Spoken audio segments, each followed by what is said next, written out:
திருச்சி மணப்பாறை அருகே ஏற்பட்ட விபத்தில் 7 பேர் உயிரிழந்துள்ளனர். தனியார் பேருந்தும் ஆட்களை ஏற்றிச் சென்ற வேனும் மோதி விபத்துக்குள்ளானதில் 7 பேர் உயிரிழந்துள்ளனர். உயிரிழப்பு அதிகரிக்கலாம் என கூறப்படுகிறது. இதுகுறித்த கூடுதல் தகவல்களை அங்கிருக்கும் செய்தியாளர் சார்ல்ஸிடம் கேட்கலாம். சார்ல்ஸ், இந்த விபத்து எந்த இடத்துல நடைபெற்றது? அதாவது சற்று நேரத்துக்கு முன்னதாக திருச்சி மதுரை தேசிய நெடுஞ்சாலையில சரக்கு வாகனத்துல, அதாவது சிறிய ரக வேன்ல ஆட்களை, இந்த கூலிக்கு வேலை செய்யும் ஆட்களை ஏற்றி சென்றிருக்காங்க. அந்த பயணம் மேற்கொண்ட அந்த வேன்ல உள்ள 7 பேர் தான் இப்ப இந்த விபத்துல உயிரிழந்திருக்காங்க. எதிரே தனியார் பேருந்தும் இந்த வேனும் நேருக்கு நேர் மோதிக்கொண்ட விபத்துல 7 பேர் பலியானதாக முதல் கட்ட தகவல் போலீசாரே தெரிவித்திருக்காங்க. தொடர்ந்து இப்ப தற்பொழுது 6க்கும் மேற்பட்ட ஆம்புலன்ஸ் வாகனங்கள் சம்பவ இடத்துக்கு விரைந்திருக்கு. அது மட்டும் இல்லாமல் குறிப்பாக காயமடைந்தவர்களை விரைவாக அந்த விபத்து நடந்த இடத்திலிருந்து மீட்கப்பட்டு அவர்கள் தனியார் மற்றும் அரசு மருத்துவமனைக்கு கொண்டு செல்ல அதற்கான பணிகளும் மேற்கொள்ளப்பட்டு வருகிறது. மணப்பாறை அரசு மருத்துவமனைக்கு இந்த காயமடைந்தவர்களையும், அது மட்டும் இல்லாமல் அருகே உள்ள தனியார் மருத்துவமனைகளுக்கும் இந்த மீதம், அதாவது பேருந்து மற்றும் இந்த வேனில் பயணம் செய்தவர்களுடைய காயமடைந்தவர்களை சிகிச்சைக்காகவும் உடனடியாக அதற்கான நடவடிக்கைகளை அதிகாரிகள் மேற்கொண்டு வராங்க. மேல் சிகிச்சைக்காக தனியார் ஆம்புலன்ஸ்களும் திருச்சியிலிருந்து 6-7 வாகனங்கள் விரைந்து சென்றிருக்கு. சார்லஸ், அந்த சரக்கு வேன்ல மொத்தம் எத்தனை பேர் வந்தாங்க? தனியார் பேருந்துல வேற யாருக்காவது பாதிப்புகள் ஏற்பட்டிருக்கா? தம்பி தமிழரசன், அதாவது முதல் கட்ட தகவல் நமக்கு எடுத்த அடிப்படையில் தனியார் பேருந்தும், அதாவது அந்த தனியார் பேருந்தும் இந்த சரக்கு வாகனம் மோதிய விபத்தில் பலி எண்ணிக்கையும் படுகாயம் வேனில் பயணம் செய்தவர்களுக்கு அதிகமாக இருப்பதாக தெரிவித்திருக்காங்க. முதல் கட்ட தகவலில் 7 பேர் பலியானதை அடுத்து காயம், அதாவது படுகாயம் அடைந்தவர்கள் அருகில் மணப்பாறை அரசு மருத்துவமனைக்கும் தனியார் மருத்துவமனைக்கும் கொண்டு செல்லப்படுறாங்க. ஒரு சிலருக்கு பேருந்தில் பயணம் செய்தவர்களுக்கு லேசான காயம் ஏற்பட்டிருக்கு. சரக்கு வாகனத்தில் அந்த வேனில் பயணம் செய்தவர்களுக்கு அதிகமான காயமும், அது மட்டும் இல்லாமல் இன்னும் உயிரிழப்பு அதிகரிக்க கூடும் எனவும் காவல்துறையினர் தெரிவிச்சிருக்காங்க. மீட்பு பணியில காவல்துறையினரும் பொதுமக்களும் அங்க ஈடுபட்டு வராங்க. சார்ல்ஸ், விபத்து தொடர்பாக அங்கு ஏற்பட்டிருக்கும் போக்குவரத்து மாற்றம் பாதிப்பு குறித்து சொல்லுங்க. அதாவது இது திருச்சி தேசிய நெடுஞ்சாலை, அதாவது மதுரை தேசிய நெடுஞ்சாலையில திருநெல்வேலி கன்னியாகுமரி வரை செல்லக்கூடிய அனைத்து வாகனங்களும் இந்த சாலையை தான் பயன்படுத்தி அவர்கள் செல்ல வேண்டிய நிலை. இப்ப தற்பொழுது இந்த விபத்து ஏற்பட்டிருக்கும் சூழ்நிலையில போக்குவரத்து போலீசார் மட்டும் இல்லாமல் அந்த விபத்து நடந்த இடத்துல போக்குவரத்து சீர் செய்வதற்கான பணியில் ஈடுபட்டு வராங்க. சற்று நேரத்துக்கு முன்னதாக விபத்து ஏற்பட்டதால் உடனடியாக இந்த உயிரிழந்தவர்களையும், அது மட்டும் இல்லாமல் காயமடைந்தவர்களும் மீட்டு அவர்களை மருத்துவமனைக்கு கொண்டு செல்லும் பணியில் தான் முதல் கட்டமாக போலீசார் மற்றவர்களும் ஈடுபட்டு வராங்க. போக்குவரத்து சிறிது தற்பொழுது சம்பித்து இருக்கு. விரைவில் அந்த போக்குவரத்து சீர் செய்யப்படும். ஏனென்றால் இது மதுரை தேசிய நெடுஞ்சாலை, அதாவது திருச்சி மதுரை தேசிய நெடுஞ்சாலையில வாகனங்கள் அதிகமாக செல்லக்கூடிய பகுதியாக இருப்பதால் விரைவில் அந்த போக்குவரத்து சரி செய்யப்படும் எனவும் காவல்துறையினர் தெரிவிச்சிருக்காங்க. சார்லஸ், 6 ஆம்புலன்ஸ் அந்த விபத்து நடந்த இடத்திற்கு விரைந்துள்ளதாக தகவல் கொடுத்திருக்கீங்க. அங்க மீட்பு பணிகளுக்கான போதுமான வசதிகள் அங்க செய்யப்பட்டிருக்கா? இன்னும் வேற ஏதாவது தேவைப்படுறதா தகவல் வந்திருக்கா? தமிழரசன், அதாவது திருச்சி மதுரை தேசிய நெடுஞ்சாலையும் திருச்சி திண்டுக்கல் தேசிய நெடுஞ்சாலையும், அதாவது 2 சாலைகளும் இந்த மணப்பாறை பகுதி, அதாவது தோரங்குறிச்சி வரை ஒருங்கே பக்கத்தில், அதாவது ஒரு 25 கிலோமீட்டர் தூரத்தில் 2 சாலைகளுக்கும் இடைவெளியில் இருக்கும். இந்த மதுரை சாலையில் விபத்து ஏற்பட்டாலும், இந்த மணப்பாறை சாலையில் விபத்து ஏற்பட்டாலும் மணப்பாறை அரசு மருத்துவமனைக்கோ இல்லை அங்கே அருகில் உள்ள தனியார் மருத்துவமனைக்கோ கொண்டு செல்ல வேண்டிய நிலை. ஏற்கனவே இது தொடர்பாக நம்ம பல்வேறு முறை செய்திகளை அதாவது இது தொடர்பாக விபத்தில் காயமடைந்தவர்களுக்கான மேல் சிகிச்சை அளிப்பதற்கு அரசு மருத்துவமனை மணப்பாறையில் கூடுதலாக வசதிகளை ஏற்படுத்தி தர வேண்டும் என தெரிவித்திருக்கோம். ஏனென்றால் இந்த தனியார் வாகனங்கள், அதாவது ஆம்புலன்ஸ் வாகனங்கள் அனைத்தும் விரைந்திருப்பதற்கு காரணம் மேல் சிகிச்சைக்காக அவர்கள் திருச்சி அரசு மருத்துவமனைக்கோ அல்லது திருச்சியில் உள்ள தனியார் மருத்துவமனைக்கோ கொண்டு வர வேண்டிய சூழ்நிலையில் இருக்காங்க. ஏனென்றால் அங்கு எலும்பு முறிவு மற்றும் MRI ஸ்கேன், குறிப்பாக அவர்களுக்கு உடனடியாக என்ன சிகிச்சை அவர்கள் காயமடைந்தவர்களுக்கு தலையில் பலத்த காயம் ஏற்பட்டிருந்தால் இது போன்ற சிகிச்சைகளை அளிப்பதற்கான வசதிகள் போதுமானதாக இல்லை ஒன்று பொதுமக்கள் ஏற்கனவே குற்றச்சாட்டு வச்சிருந்தாங்க. இந்நிலையில அதற்காக தான் இந்த தனியார் ஆம்புலன்ஸ் வாகனங்கள் விரைந்து திருச்சியிலிருந்து சென்று கொண்டிருக்கிறது. திருச்சியிலிருந்து வளநாடு கைகாட்டி வரை செல்ல வேண்டிய நேரம் 30 நிமிடத்திற்கு மேல் ஆகும். ஏனென்றால் அது தேசிய நெடுஞ்சாலையாக இருந்தாலும் அவர்கள் பயணிக்க வேண்டிய நேரம் 30 நிமிடம் ஆகும். அவர்கள் காயமடைந்தவர்களும், அது மட்டும் படுகாயமடைந்தவர்களையும் உடனடியாக மீட்டு முதல் சிகிச்சைக்காக வேணும் என்றால் அரசு மருத்துவமனைகளும் அங்கு உள்ள தனியார் மருத்துவமனைகளை அனுமதிக்கலாம். மேல் சிகிச்சைக்காக அவர் திருச்சிக்கே கொண்டு செல்ல வர வேண்டிய நிலையில் இருக்கு. தம்பி தமிழரசன், சார்ல்ஸ், அந்த இடம் விபத்து அடிக்கடி ஏற்படக்கூடிய இடமா? என்ன காரணம் விபத்து ஏற்படுறதுக்கு? உமா, அதாவது குறிப்பாக அந்த பகுதி, அதாவது திருச்சி மதுரை தேசிய நெடுஞ்சாலையில வளநாடு கைகாட்டி என்பது அது அருகில் உள்ள கிராமத்திற்காக அவர்கள் அந்த ஊருக்கு செல்லக்கூடிய அந்த இணைப்பு சாலை உள்ள பகுதி. அந்த பகுதியிலிருந்து, அதாவது திருச்சிக்கு இந்த விபத்து ஏற்பட்டது என்பது நம் முதற்கட்டமாக இரண்டு, அதாவது தனியார் பேருந்தும் இந்த சரக்கு வேனும் வந்து மோதிக்கொண்டதாக தான் நமக்கு தகவல் வந்துள்ளது. இது நேருக்கு நேராக எப்படி இந்த விபத்து ஏற்பட்டது, யார் மேல் வந்து இது தவறு ஏற்பட்டது என்று அதற்கு இரண்டாம் கட்டமாக தகவல் வந்தவுடன் தெளிவாக குறிப்பிட முடியும். நீங்கள் கேட்டது போல் அங்கு அதிகமாக கிராமப்புற பகுதியாக இருப்பதால் வாகனங்கள், அதாவது மதுரை தேசிய நெடுஞ்சாலையில வரக்கூடிய வாகனங்களில் பயணம் செல்பவர்களுடைய எண்ணிக்கை தான் அதிகமாக இருக்கிறது. அவர்கள் இங்கு வந்து திருச்சிக்கு வந்து அவர்கள் தங்களை வந்து இந்த தொழிலாளர்கள் பணியில் ஈடுபடுவதும், அது மட்டும் இல்லாமல் திருச்சியிலிருந்து அங்கே செல்பவர்களும் எண்ணிக்கை அதிகமாக இருக்கிறது. இது போன்ற வாகனங்களை அவர்கள் பயணம் செய்யக்கூட வேண்டிய நிலையில் தான் இருக்கு. மதுரை தேசிய நெடுஞ்சாலை என்பது அதிகமான வாகனங்கள் செல்லக்கூடிய பகுதி. இந்த பகுதியில தனியார் பேருந்தும், அதாவது இந்த விபத்து ஏற்பட்டிருக்கு என்பது இது ஒன்னு இணைப்பு சாலை வழியாக வந்த வாகனங்கள் எதுவும் விபத்து ஏற்பட்டிருக்கலாம்.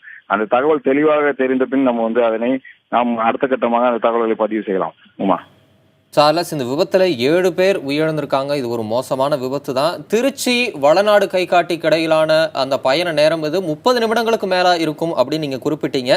உயிரிழப்பு மேலும் அதிகரிப்பதற்குண்டான அச்சம் ஏதாவது இருக்குதா இந்த பயண நிமிடங்கள்ல? அது குறித்த ஏதாவது தகவல்கள் கிடைச்சிருக்கா? தமிழரசன், அதாவது நாம் இப்ப தற்போது, அதாவது காவல்துறையிடம் ஏற்கனவே குறிப்பிட்ட பொழுது விபத்து நடந்த உடனே அவர்கள் குறிப்பிட்டது முதற்கட்டமாக 7 பேர் வந்து உயிரிழந்ததாக தெரிவிச்சிருக்காங்க. சம்பவ இடத்தில் நம்மளுடைய செய்தியாளர், இப்ப மணப்பாறை செய்தியாளர் சுரேஷ் அவர்கள் காட்சிகளை வந்து படம் எடுத்து வராங்க. அவரிடம் பேசிய பொழுதும் அவர் உடனடியாக இதற்கான இப்ப தற்பொழுது அந்த மீட்பு பணியில ஈடுபட்டு வருவதாகவும், உயிரிழந்தவர்களுடைய எண்ணிக்கை அதிகரிக்கக்கூடும் என தெரிவித்திருக்காங்க. ஏனென்றால் அவர்களுக்கான காயம், வந்து தலையில் உள்ள காயம், அவர்கள் விபத்து ஏற்பட்டவுடன் அவர்களுக்கு படுகாயம் அடைந்தவர்களுடைய எண்ணிக்கை அதிகமாக இருப்பதாக அவர் தெரிவித்திருக்கார். அதன் அடிப்படையில காவல்துறையிடம் இவர் கேட்ட பொழுது உயிரிழப்புக்கான எண்ணிக்கை வந்து அதிகரிக்க வாய்ப்பு இருப்பதாகவும் தெரிவித்துள்ளார்கள்.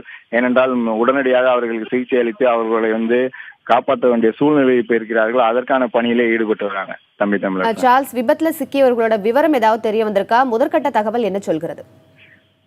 உமா, அதாவது இவர்களை பொறுத்தவரை இவர்கள் எங்கிருந்து இந்த சரக்கு வாகனங்கள் பயணம் செய்தவர்கள், எதற்காக இங்கே பயணம் செய்தார்கள் என்ற விவரம் தெரியவில்லை. ஆனால் இவர்கள் அனைவரும் ஆண்கள், பெண்கள், அது யார் யாரெல்லாம் எந்த கிராமத்திலிருந்து எங்கே சென்றவர்கள் என்ற விவரங்கள் இந்த முதற்கட்ட தகவல் நமக்கு தெரியவில்லை. உடனடியாக அவர்களிடம் கேட்டுதான் பெற வேண்டும். அவர்கள் அனைவரும் இப்ப தற்பொழுது விபத்து ஏற்பட்ட இடத்தில் உடனடியாக படுகாயம் அடைந்தவர்களையும் உயிரிழந்தவர்களுடைய எண்ணிக்கை அதிகரிக்க கூடாது, அவர்களுக்கு உடனடியாக அவர்களை காப்பாற்ற வேண்டும். அதற்கான தீவிர பணியிலே அதிகாரிகளும் போலீசாரும் வந்து பொதுமக்களும் ஈடுபட்டு வராங்க. உமா சார்லஸ், இந்த தனியார் பேருந்து எங்க இருந்து எந்த இடத்துக்கு சென்றது? இந்த பேருந்து தனியார் ஆம்னி பஸ்ஸா? அது குறித்த விவரம் என்ன? தனியார் ஆம்னி பஸ்ஸா இல்ல அது, அதாவது தனியார் பேருந்தா? அதாவது தனியார் பேருந்து மட்டும்தான், தனியார் ஆம்னி பஸ் என்ற தகவல் இதுவரை வந்து நமக்கு கிடைக்கப்படவில்லை. ஏனென்றால் அந்த நான் ஏற்கனவே குறிப்பிட்டது போல மதுரை திருச்சியிலிருந்து வரக்கூடிய தேசிய நெடுஞ்சாலை என்பது குறிப்பாக இங்கிருந்து மதுரை செல்லவும் சரி, தூரங்குறிச்சி, அது மட்டும் இல்லாமல் அதனை தாண்டி உள்ள பகுதிகளுக்கு செல்லக்கூடிய பேருந்துகள் வருகலாம், அந்த சாலையில் பயணிக்கலாம். மேலும் அதாவது குறிப்பாக இந்த சரக்கு வாகனத்தில் பயணம் செய்தவர்களும், அது மட்டும் இல்லாமல் இந்த பேருந்து எங்கிருந்து எங்கு வந்து என்ற தகவல்களும் நம்ம அடுத்த கட்ட விசாரணைகளை தகவலை கேட்டவுடன் தெரிய வரும். தமிழரசன். சார்ல்ஸ், திருச்சி மணப்பாறை அருகே ஏற்பட்ட விபத்துல 7 பேர் உயிரிழந்திருக்காங்க. தற்போது முதல் காட்சி புதிய தலைமுறைக்கு கிடைத்திருக்கிறது. அதில் தனியார் பேருந்து கவிழ்ந்து விபத்துக்குள்ளானது நமக்கு தெளிவாக தெரிகிறது.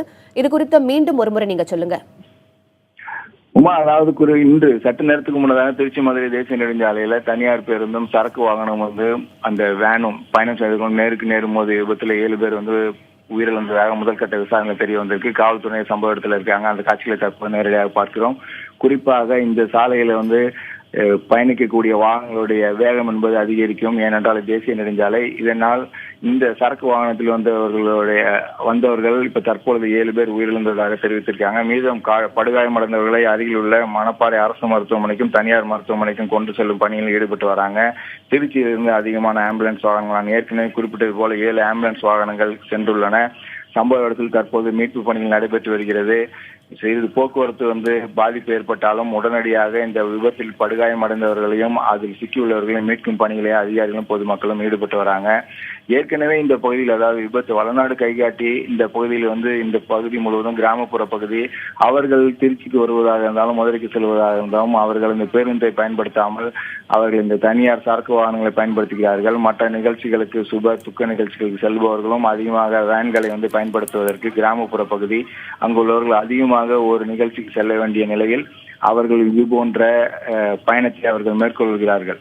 உமா, சார்லஸ், உங்களுடைய தகவல்களுக்கு நன்றி. தற்போது நமது மணப்பாறை செய்தியாளர் சுரேஷ்குமார் இணைப்பில் இருக்கிறார். அவரிடம் விவரங்களை கேட்கலாம். சுரேஷ்குமார், தற்போது அந்த விபத்து நிகழ்ந்த அந்த தனியார் பேருந்து சரக்கு வேன் காட்சிகளை நம்ம பார்க்க முடியுது. ரொம்ப ஒரு கொடூரமான விபத்தா இருக்கும். நம்மளால அந்த காட்சிகளை பார்த்து உணர முடியுது. தற்போது அந்த விபத்து எப்படி நடந்தது, இதற்கான காரணம் என்ன? நீங்க அந்த சம்பவ இடத்துல இருக்கீங்க, விவரமா சொல்லுங்க. கண்டிப்பா தமிழ். விபத்து நடந்த இடம் திருச்சி மாவட்டம் வளநாடு அருகே கையாட்டிங்கிற இடம். இது கோவில் சாமி போறதுக்காண்டி வேன்ல வந்திருக்காங்க. ஒரு 50க்கும் மேற்பட்டவங்க வந்திருக்காங்க. தனியார் ஆம்னி பேருந்து மோதனால வேனு கவுந்து பள்ளத்துல கவுந்துருது. இதுல 7 பேத்துக்கு மேல உயிரிழப்பு போலீஸ் தரப்புல சொல்லப்படுது. இந்த வேன்ல எல்லாமே பின்னாடி நின்றுட்டு வந்ததுனால உயிரிழப்பு அதிகமாக சொல்லப்படுது. தமிழ் சுரேஷ்குமார், விபத்து நடந்த போது விபத்தை பார்த்தவர்கள், அங்குள்ள மக்கள் என்ன சொல்றாங்க விபத்து குறித்து? இந்த விபத்து குறித்து விபத்து ரொம்ப பாக்குறதுக்கு பயங்கரமாக இருந்துச்சு. இந்த மாதிரி விபத்தை நாங்க பார்த்ததே இல்லை. பெண்கள், குழந்தைகள் இவங்க எல்லாமே சிதறி கிடந்தாங்க. ரோட்ல சிதறி கிடக்கிற பாக்குறப்ப ஒரு அகோரமான காட்சி தெரியுது அப்படின்னு சொல்லி பார்த்தவங்க சொல்றாங்கம்மா. சுரேஷ்குமார், தற்போது அங்க மீட்பு பணி எப்படி நடைபெற்று வருது? அங்க போதுமான அளவுக்கு ஆம்புலன்ஸ், மருத்துவ சாதனங்கள்லாம் அங்க இருக்குதா? எப்படி நடைபெற்று வருது மீட்பு பணிகள்? கண்டிப்பா தமிழ். மீட்பு பணிகள் அதிவிரைவா நடந்துருச்சு. கிட்டத்தட்ட 8 ஆம்புலன்ஸ் வாகனங்கள் உயிரிழந்தவர்களையும் அடிபட்டவர்களையும் மணப்பாறை அரசு மருத்துவமனைக்கு எடுத்து போயிருக்காங்க. தீயணைப்புத்துறை வாகனமும் போலீஸ் பலத்த பாதுகாப்பு போட்டு டிராபிக்கை கிளியர் பண்ணிட்டு இருக்காங்க. தேசிய நெடுஞ்சாலைல 1 மணி நேரம் பஸ் போக்குவரத்து பாதிப்பு. மதுரை திருச்சி தேசிய நெடுஞ்சாலை. சுரேஷ்குமார், நீங்க அங்க மீட்பு பணியில ஈடுபட்டிருக்கிற காவல்துறையினரிடம் பேசுனீங்களா? அவங்க அந்த விபத்துக்கு யார் காரணம், அந்த தனியார் பேருந்து காரணமா சொல்றாங்களா? எதன் அடிப்படையில இந்த விபத்து நிகழ்ச்சின்னு அங்க இருக்கிற காவல்துறையினர் விளக்கம் கொடுக்குறாங்க? காவல்துறையிட்ட கேட்கிறப்ப சரக்கு வண்டி முன்னாடி சென்றதாகவும் பின்னாடி வந்த பேருந்து மோதினதுல இந்த வண்டி பள்ளத்துல போய் கவுந்ததாகவும், பேருந்துக்கு லேசான சேதம் தான் ஏற்பட்டிருக்கு. வண்டி தான் முழுமையாக சேதமடைந்து வண்டியில வந்தவங்க உயிரிழப்பு அதிகமா இருக்கு. தமிழ் சுரேஷ்குமார், தற்போது விபத்தில் காயம்பட்டவர்கள், விபத்தில் சிக்கியவர்கள் எந்தெந்த மருத்துவமனையில் அனுமதிக்கப்பட்டிருக்கிறார்கள்? இது குறித்து காவல்துறையினர் என்ன சொல்றாங்க? விபத்துல காயமடைஞ்சவங்கள உடனடியா மீட்டு மணப்பாறை அரசு மருத்துவமனைக்கு முதல் சிகிச்சைக்காக அனுப்பிச்சு வைக்கிறாங்க. அங்கு அவங்களுக்கு சிகிச்சை அளிக்கப்பட்டு மேலும் மருத்துவ உதவி தேவைப்பட்ட திருச்சி அரசு மருத்துவமனைக்கு அனுப்பிச்சு வைப்பாங்க. சுரேஷ்குமார், அந்த தனியார் பேருந்து எங்க இருந்து எந்த பகுதிக்கு சென்ற பேருந்து? அதிவேகம் இந்த விபத்துக்கு ஒரு காரணமா இருந்திருக்க வாய்ப்பு இருக்கா? மதுரையில இருந்து திருச்சி நோக்கி அந்த தனியார் ஆம்னி பேருந்து சென்றுட்டு இருந்துச்சு. அந்த வண்டியில வந்தவங்க மணப்பாறை கோயில்பட்டி அருகே முப்புளியான் கோயில் அப்படிங்கிற கோயிலுக்கு சாமி முட எல்லாமே வந்திருக்காங்க. அப்போ வந்தப்பதான் இந்த விபத்து நடந்திருக்கு. வண்டி பின்னாடி மோதினால பள்ளத்துல கவுந்தனால உயிரிழப்பு அதிகமா இருக்கு. தமிழர், அந்த இடம், விபத்து நடந்த இடம் அடிக்கடி விபத்து நடக்கக்கூடிய இடமா? அந்த பகுதி மக்கள் என்ன சொல்றாங்க? என்ன கோரிக்கை ஏதாவது முன்வைக்கிறாங்களா அந்த பகுதி மக்கள்? இந்த இடம் அடிக்கடி விபத்து நடக்கக்கூடிய இடம் இல்ல. இது கொஞ்சம் தாண்டி தான், 1 கிலோமீட்டர் தாண்டி தான் அடிக்கடி விபத்து நடக்கும். இந்த இடத்துல ஒரு கட்டிங் ரோடு, பிரிவு ரோடு இருக்கு. அங்கிட்டு இருந்து அந்த ஒரு கட்டிங் ரோட்ல இருந்து இவங்க மெயின் ரோடுக்கு ஜாயின் பண்ணி கோயில்பட்டு ரோடுக்கு மேல ஏறுறாங்க. அப்போ பின்னாடி வந்த பேருந்து மோதினால விபத்து உயிரிழப்பு அதிகமா இருக்குமா? சுரேஷ்குமார், நீங்க சொல்றதுல இருந்து பார்க்கும்போது இந்த விபத்து ஒரு மோசமான விபத்தா தான் அறியப்படுது. இன்னும் உயிரிழப்பு அதிகரிக்க கூடும் அப்படின்ற அச்சம் அங்க நிலவுதான். கண்டிப்பா தமிழ். அந்த காட்சியில பாக்குறப்ப ரோடுகள்ல செருப்புகளும் அவங்கள செருப்புகள் கொண்டு வந்த பொருட்கள் எல்லாமே ரோட்ல அங்கங்க சிதறி கிடக்கு. இதை பாக்குறப்ப ஒரு கோரமான விபத்துன்னே சொல்லலாம். இந்த விபத்துல உயிரிழப்பு அதிகமா இருக்கும்னு சொல்லி போலீஸ் தரப்புல சொல்லப்படுது. சுரேஷ்குமார், விபத்தில் சிக்கியவர்களோட விவரம் ஏதாவது தெரிய வந்திருக்கா? முதற்கட்ட தகவல்கள் காவல்துறையினர் என்ன சொல்றாங்க? முதல் கட்டமா எல்லாத்தையும் மீட்டு முதல் சிகிச்சைக்காக மணப்பாறை அரசு மருத்துவமனைக்கு அனுப்பிச்சு வைக்கிறாங்க. இறந்தவர்கள் பேர் விவரம் இன்னும் தெரியவில்லை. ஸ்பாட்ல விசாரணை பண்ணிட்டு இருக்காங்க. எங்க இருந்து வந்தாங்க, எங்க இருந்து போறாங்க அப்படின்னு சொல்லி போலீசார் விசாரணை பண்ணிட்டு இருக்காங்க. உயிரிழப்பு யாருன்னு கொஞ்சம் சட்ட நேரத்தை தெரிஞ்சிருவோம். சுரேஷ்குமார், மீட்பு பணிகள் எப்போது முழுமையா நிறைவடையும்? மீட்பு பணிகள் இன்னும் ஒரு 1/2 மணி நேரத்துல முழுமையா நிறைவுபடும். ரோட்டில் சிதறி கிடக்கிற பொருட்கள்லாம் சுத்தம் பண்ணிட்டு இருக்காங்க. இதுக்கிடையில வந்து அந்த தனியார் பேருந்தை வந்து அப்புறப்படுத்தி காவல் நிலையத்துக்கு கொண்டு போறதுக்கு கிரெயின் கொண்டு வரப்பட்டு ஏத்திட்டு இருக்காங்க தமிழ். சுரேஷ்குமார், இந்த விபத்தினால ஏற்பட்டிருக்கக்கூடிய போக்குவரத்து பாதிப்பு குறித்து சொல்லுங்க. இந்த விபத்து திருச்சி மதுரை தேசிய நெடுஞ்சாலையில நடந்திருக்கிறதுனால ஒரு பக்கம் வந்து சாலையை அடைச்சு மறுபுறம் வந்து போக்குவரத்தை சரி செய்யும் பணியில போக்குவரத்து காவல்துறையினர் ஈடுபட்டு இருக்காங்க.